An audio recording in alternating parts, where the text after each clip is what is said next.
السلام علیکم ورحمۃ اللہ وبرکاتہ۔ آپ دیکھ رہے ہیں ایکٹو زبیر۔ بات کرتا ہوں میں آج ڈسٹرکٹ رامبن کی۔ آپ جو میرے ساتھ یہ ویڈیو دیکھ رہے ہیں یہ ڈسٹرکٹ رامبن کی ویڈیو ہے۔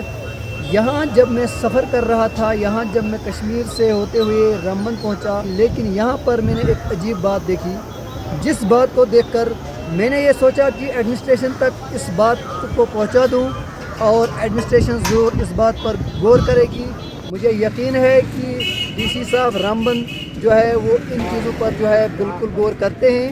بات ایسی ہے کہ میں جب رامبن سے گزر رہا تھا، سری نگر سے جب میں رامبن میں پہنچا بازار میں، اور رامبن بازار کے اندر مجھے کچھ ایسی خواتین ملی، کچھ ایسے جینٹس ملے جو کہنے لگے کہ یہاں پر جو ہے ہمارے لیے واش روم نہیں ہے۔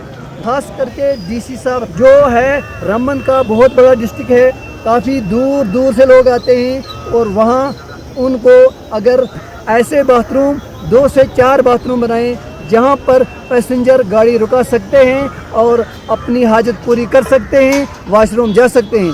بیمار کافی پریشان ہوتے ہیں۔ ایڈمنسٹریشن سے گزارش کرتا ہوں اور سجاد شاہین صاحب سے گزارش کرتا ہوں کہ ڈسٹرکٹ رامبن کے اندر جو بازار ہے، بازار کے اندر 4 سے 5 واش روم بنائے جائیں۔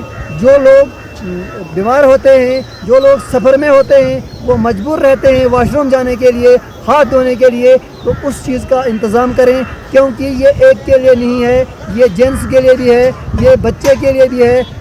ایسے باتھ روم 2 سے 4 باتھ روم بنائیں جہاں پر پیسنجر گاڑی رکا سکتے ہیں اور اپنی حاجت پوری کر سکتے ہیں، واش روم جا سکتے ہیں۔ بیمار کافی پریشان ہوتے ہیں۔ ڈسٹرکٹ رامبن کے بازار میں بنایا جائے، اگر وہاں پر اس کا رینٹ بھی لگے گا وہ بھی لوگ دینے کے لیے تیار ہے، لیکن مجبوری طور پر مجبوری ان کی جو ہے ختم ہو سکتی ہے۔ آپ دیجیے اجازت، خدا حافظ۔